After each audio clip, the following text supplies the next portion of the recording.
جا دارد از هیئت رهبری وزارت محترم اطلاعات فرهنگ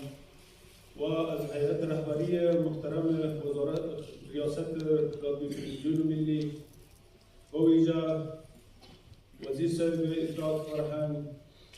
جناب خیرخواه صاحب، جناب قاری صاحب محمد یوسف احمدی و همه دستاندرکاران ریاست محترم رادیو تلویزیون ملی به خاطر تدبیر این محفل پرشکوه در رابطه با تجلیل از 105مین سالگرد استرداد استقلال کشور از صمیم قلب تشکر نمایم. برادران عزیز، برای شما معلوم است که انگریزها